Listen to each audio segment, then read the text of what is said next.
Hello dear students, today we are going to discuss forfeiture of shares.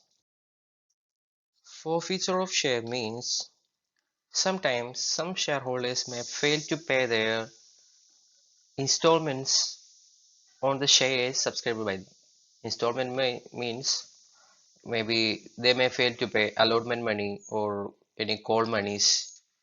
So in such a case, company will forfeit their shares. Forfeit means cancel their shares. So due to the non-payment towards the shares subscribed by the shareholders, company will cancel those shares is known as forfeiture of shares. So simply we can say that forfeiture of share means cancellation of shares due to non-payment of allotment money or call money. So it is the it is the cancellation of the share, non-payment of allotment money or call money. So in that case, the company will cancel their shares and they will not be no more the shareholders of this company. So there are some strict procedures to forfeit the shares of shareholders. Company has to follow some kind of procedures. So these are the procedure of forfeiture of shares. First one, memo to the shareholders. Whenever a shareholders make default in their payments, whenever they fail to pay the allotment money or call money, the company should send a memorandum to the shareholders remaining that you haven't paid your allotment money or call money. So company should send a memorandum to the defaultee saying that the default in their payment. Then after that, the company can send notice to the shareholders mentioning that your shares will be forfeited due to non-payment of allotment money or call money. Then after sending notice, company has to pass a special resolution in their meeting, in their general meeting, in their company's meeting, in their board of meeting. They have to pass a special resolution to cancel these shares, and after passing this special resolution they will be forfeiting their shares or cancelling those shares on this on that shareholders fail to pay the payments. Then after forfeiture, the company has to send information of forfeiture to the shareholders saying that your shares has been cancelled. And next procedure is to remove the name of shareholders from the list of or the register of shareholders. Then transfer of forfeit amount to an account called forfeit account. All the amount paid up by those shareholders will be transferred to an account called forfeit account. You have to remember that whenever a company forfeit the shares of shareholders, all the money paid by shareholders on that particular share is not need to be refunded. Company can take that amount. There is no need to refund the amount of forfeiture shares. Whatever the amount paid up by the shareholders can be taken by the company itself. So these are the procedure for forfeiture of shares. Then next we are moving into the accounting procedure of forfeiture of shares. So whenever shares are forfeited, all entry relating to the shares forfeited except those relating to premium already recorded in the accounting process must be reversed. That means all the journal entry which we have done in the process of allotting or their shares should be revised. So that's why all the entries will be reversed means we have to debit the share capital account, or we have to do the reverse entry for the all the journal entries which we have done. So at the time of forfeiture of shares, we have to consider two things: whether the shares issued at premium or par value. So the forfeiture will be different in those cases. So when the shares are issued at par, I hope that you know what is par. Par value refers to issuing the shares at a price equal to its face value. So whenever the shares are issued at par, and if the company want to forfeit the shares, The company has to follow this journal entry. The journal entry is share capital account data to forfeit account data to allotment to calls, etc. So let's analyze this journal entry. So see, share capital account is debited with the called up amount, the total called up amount. Usually, whenever we are allotting shares, we'll be crediting share capital account. So now we are going to cancel all these shares. So in order to cancel those shares, we need to debit share capital account with the called up amount. Then next, credit share allotment or share calls if there is any unpaid amount. Sometimes company will be forfeiting the shares of shareholders due to the non-payment of allotment money or call money. So any amount which have been called and which is not paid by these shareholders should be credited here. And later all unpaid amount will be credited here. Later all paid up amount toward these particular shares, if there is any, will be transferred to an account called share forfeiture account. So here share forfeiture account is credited with all paid up amount. Let's see an example for this.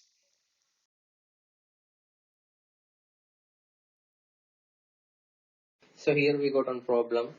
Just read out this problem.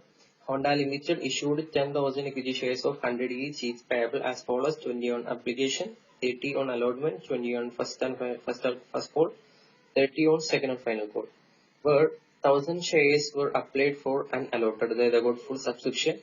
And one more information is there: all money duly received except first and final call on 1,000 shares held by Ram and company, and company decided to forfeit those shares. So here there is a forfeiture of 1,000 shares held by a person called as Ram. So first of all, we need to receive the bank application amount. So bank account is up to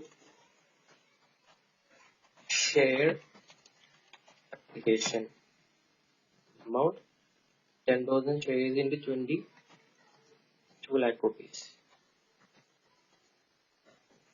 So as you know the usual things, so I'm skipping the usual things: share application, transfer, allotment money, due and receive.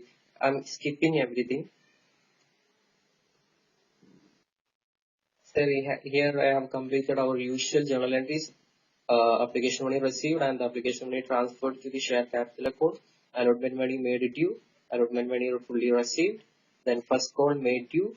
Then we are going to receive the first call, but we won't get the first call money of these 1,000 shares. So there will be a collision area. So as you know, we can do this collision area in two ways: by opening collision area account and without opening collision area account. So here I am doing without opening collision area account. So the journal entry will be bank account ledger to share first call. Bank account ledger to share first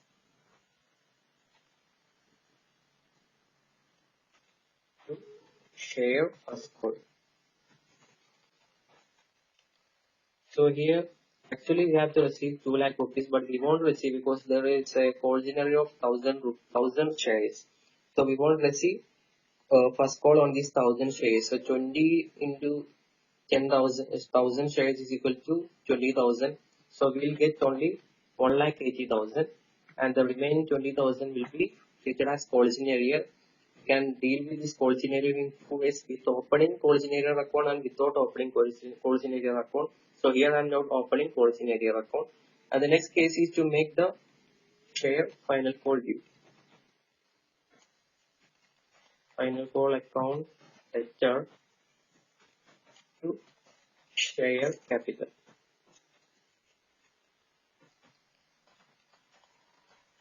Share final call account ledger to share capital account. So amount on final call it is 30. So 3 lakh rupees will be the final call due. But while we receive the amount, we won't get this 1,000 shares amount. So bank account data to share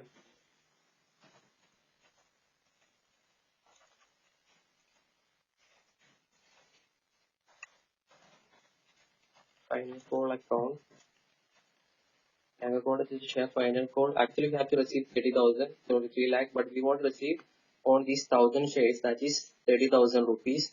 So the remaining balance will receive as 2,70,000 rupees. So here we can see that there will be a debit balance in first call and final call. There will be a 20,000 rupees debit balance in first call and 30,000 rupees debit balance in final call. That will be the calls in arrear. So here calls in arrear is 20,000 arrear. Here there is 30,000 arrear. So we have to deal with this arrears while we forfeit those shares. Now we have completed all the entries. Now we have to forfeit these 1,000 shares. So whenever we forfeit shares, first of all we need to cancel all the amount to the share capital toward this forfeiture. So now we have to forfeit 1,000 shares. So in order to cancel share capital, just debit the share capital account. Share capital account data total hold up value. Hold up value. What is the called up value is here. The company called the entire 100 rupees. So the called up value will be 1,000 into 100, that is 1 lakh. 1 lakh rupees the called up value. Next we have to debit share forfeiture account. Sorry, credit share forfeiture account to share forfeiture. And we need to transfer all paid up amount by this Mr. Ram to towards this share. So all the paid up amount, here we can see that he didn't pay the first call and final call. That means he might have paid application and allotment money. So we need to credit the application and allotment money on these 1,000 shares to the forfeiture account. We need to credit that paid up amount to the forfeiture account. So we need to credit the forfeiture account with the paid up amount. The application money 20, allotment money 50. So he might have paid 1,000 into 50 rupees on 1,000 shares in the form of allotment and application money. So 50,000 is the paid up amount, and he didn't pay this first call amount 20,000 and the final call amount 30,000. So both amount is to be credited here to share first call account and to share final call account. Share first call, there is a collision area of 20,000 because he haven't paid. Share first call is 1,000 shares, 1,000 into 20, and here final call 30 into 1,000. So this is the case of forfeiture. This is the unpaid value.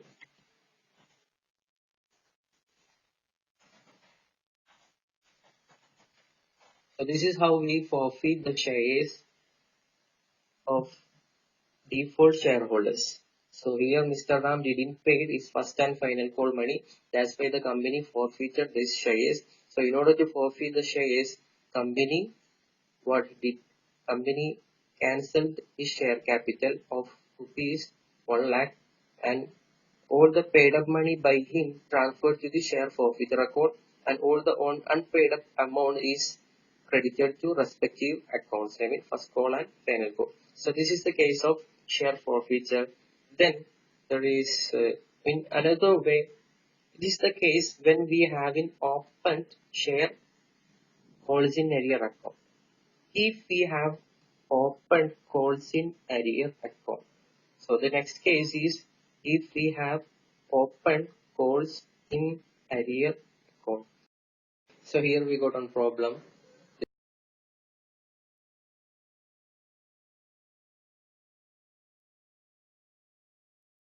See, if we have opened calls in arrear account, our journal entry will be like this.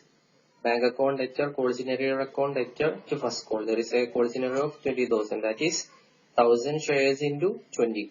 Then in final call also there is a calls in arrear 30. In this case, let's see how will be the forfeiture. So first of all, in case of forfeiture, we will be debiting share capital. Share capital account we will be cancelling share capital on these 1,000 shares. That is 1,000 into 50, 1 lakh rupees. Sorry, 1000 into 100, 1 lakh rupees. The next to share forfeiture account. Share forfeiture account amount with the amount total paid. This is the amount called up.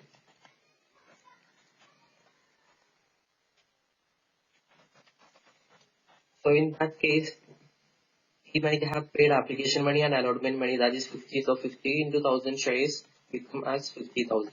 The next case, if we have open calls in arrear account.